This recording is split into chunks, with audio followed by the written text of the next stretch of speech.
नमस्ते, मैं डॉक्टर भाविन पटेल, कान नाक गला का विशेषज्ञ किरण अस्पताल सूरत के अंदर कार्यरत हूँ। ये एक प्रकार की फंगस होती है म्यूकोरमाइकोसिस, जिसकी वजह से ये हमारे नाक और साइनस के अंदर ये इन्फेक्शन लगता है और ये इन्फेक्शन लगने की वजह से नाक के अंदर मवाद बढ़ने लगता है और अगर इसको जल्दी से पकड़ा नहीं जाए या जल्दी से सारवार नहीं होती है तो बहुत जल्दी ये आँख में फैलता है, पेशेंट को अपनी दृष्टि घुमाने का वक्त आता है। साथ में अगर ध्यान नहीं रखते हैं तो ये मगज में भी पहुँचता है और पेशेंट को अपनी जान गंवाने का समय आता है। सर इसके लक्षण क्या होते हैं? किस तरह पेशेंट को पता होना चाहिए और ये जो रोग है उसके होने के पीछे का कारण क्या है? ये रोग होने का कारण जो है पेशेंट की रोग प्रतिकारक शक्ति जो है वो कम हो जाती है, क्योंकि कोरोना की वजह से पेशेंट के बॉडी से ऑक्सीजन कम हो जाता है और दूसरा कि पेशेंट का शुगर का लेवल जो है वो बढ़ जाता है कोरोना की वजह से। तो ये दोनों चीज़ों की वजह से पेशेंट के अंदर ये फंगस का इन्फेक्शन हो जाता है। इसके लक्षण के अंदर ज़्यादातर अगर देखा जाए तो आपके नाक के अंदर सांस चलना थोड़ा कमज़ोर हो जाता है, नाक के अंदर दर्द होता है, नाक के अंदर से खून गिरता है, नाक के अंदर से बदबू आती है, नाक के अंदर या नाक के आसपास के विस्तार में दर्द होता है, आपके दांत में या आपके मुंह के ऊपर, फेस के ऊपर दर्द होने लगता है, आँख के अंदर सूजन आती है, आँख से पानी गिरता है, आँख में दर्द होता है, आपके सर में दर्द होता है। अगर ऐसी कोई भी चीज़ होती है तो तुरंत ही आपके कोरोना के स्पेशलिस्ट डॉक्टर को बताइए और साथ में आपके कान नाक गले के विशेषज्ञ को भी तुरंत ही बताइए। सर अभी सूरत में कितने साउथ गुजरात में केसेस बढ़े हैं और किस तरह ट्रीटमेंट दी है? बहुत ही चिंताजनक रूप से ये केसेस बढ़ रहे हैं। अभी हमारे अस्पताल में हमारे अंडर में 40 दर्दी जो है सारवार के अंदर है।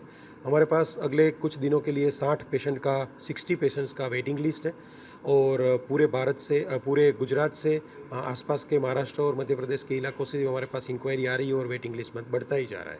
जी सर, स्टीरॉयड वगैरह है या इस तरह के वजह से भी क्या ये इसका असर हो रहा है? एक्चुअली स्टीरॉयड जो है वो कोरोना की बीमारी में एक जान बचाने की बहुत ही उपयोगी दवाई है, लेकिन जिस पेशेंट को पहले से ही डायबिटीज़ है या कोई पेशेंट ऐसे वेटिंग लिस्ट में है, सॉरी ऐसे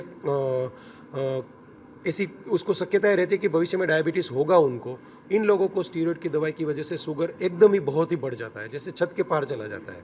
उन दर्दी में ये मुश्किल ही होती है। ऐसा नहीं कह सकते कि स्टीरॉयड की वजह से म्यूकोरमाइकोसिस होता है, लेकिन स्टीरॉयड की वजह से जिन दर्दी को डायबिटीज़ है उनके डायबिटीज़ को काबू में करना मुश्किल हो जाता है, इसकी वजह से ये तकलीफ होती है। सर इलाज क्या है? इसके इलाज के अंदर हम ऑपरेशन करते हैं। ऑपरेशन करके जिस भाग में फूक का इन्फेक्शन लगा है उस भाग का पूरा साफ सफाई करके उस भाग को निकालना पड़ता है। चाहे अगर नाक में है तो साइनस का ऑपरेशन होता है, अगर आँख में चला जाता है और पेशेंट का दृष्टि गंवा देता है तो उसकी आँख निकालनी पड़ती है, अगर दांत में या तो जड़बे में होता है तो उसका जड़बा और दांत निकालने पड़ते हैं।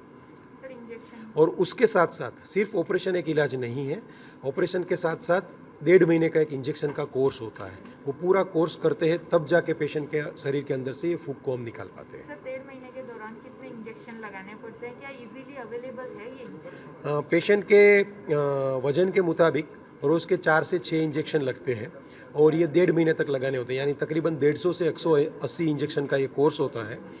क्योंकि ये बहुत ही चिंताजनक तरीके से रोग बढ़ा है तो अभी पिछले कुछ दिनों से हम लोग ये बहुत मुश्किल से इंजेक्शनों को जुटा पा रहे हैं और पिछले 1-2 दिन से तो इसकी शॉर्टेज भी हमको दिख रही है। नमस्कार, डॉक्टर संकित शाह।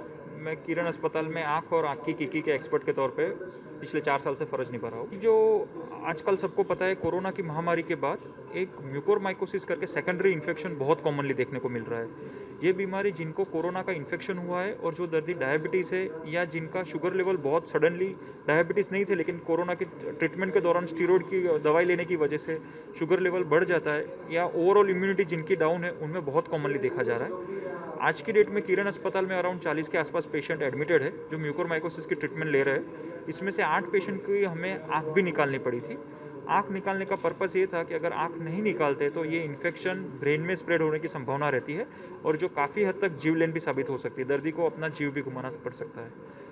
आँख पर किस तरह असर करता है?